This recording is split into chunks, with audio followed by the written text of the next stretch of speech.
Thank you for listening to us today. Again, we basically you're given the basic life at no charge. You have the option to enroll in the voluntary life insurance benefit. And do keep in mind, the guarantees are only available during this open enrollment period. I cannot stress that enough, that if your health changes in 6 months from now, you may not be able to get the insurance because they are going to require you to answer medical questions and could ask for a test down the road. So do make the choice that's best for you at this time. Also, you have the ability to enroll in the voluntary dental or vision programs. Okay?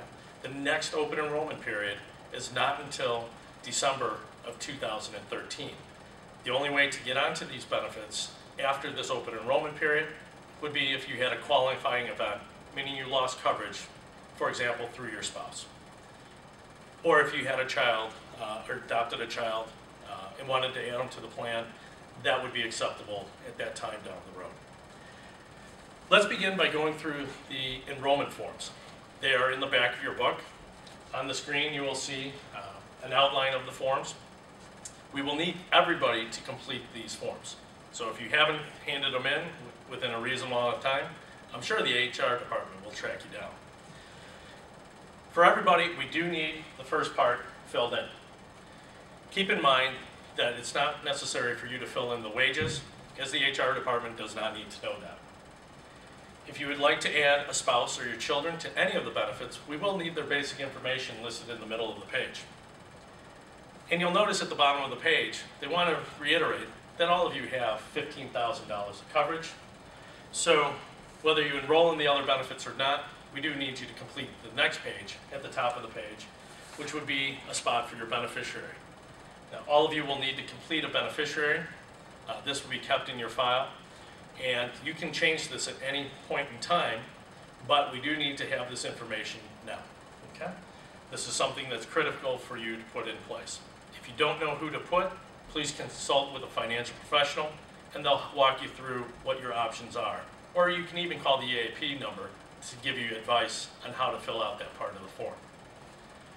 In the middle of the page, you will see the spot for the voluntary life. One of the things that you will notice is that the $175,000 and the $275,000 are in bold.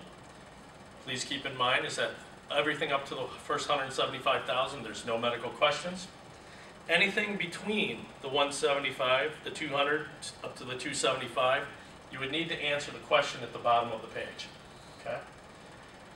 For your spouse, if you want to get coverage on them, the most that you can purchase is 50% of whatever you take. The first $50,000 is guaranteed. If the amount is in between that $50,000 and the $75,000, then you would need to answer the medical question at the bottom. For any amount over $275,000 and $175,000, or any amount over the $275,000 and any amount over the $75,000, you will need to complete what's called an evidence of insurability form.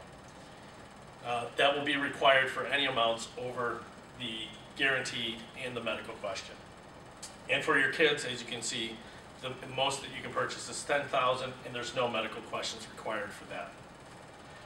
If you don't want to participate in the voluntary life, that's okay. Just mark I waive this coverage and move on to the next page. On page 3, you will find in the top of the page where you enroll for the voluntary dental benefits. If you can enroll just yourself, if you want to add a spouse, that's up to you. And in fact, keep in mind if you do the life insurance for yourself, you don't have to do it for your spouse, but you can have them on the dental plan if you want.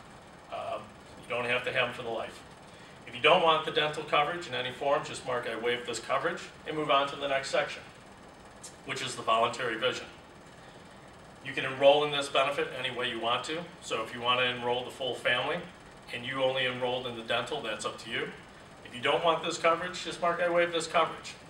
Again, keep in mind the only way to enroll in these benefits is if you have a qualifying event, as the next open enrollment period is not until December of 2013. Lastly, on page 4, we need your autograph and it dated, and need you to return it to the HR department as soon as possible. If you have any questions or concerns, please direct your questions to them. If they're personal in nature and you would like to talk to myself or somebody on my staff, please call 847-813-5511, and we'll be happy to answer those personal questions for you. Thanks again for listening. We hope that you enroll, and we wish you all the best.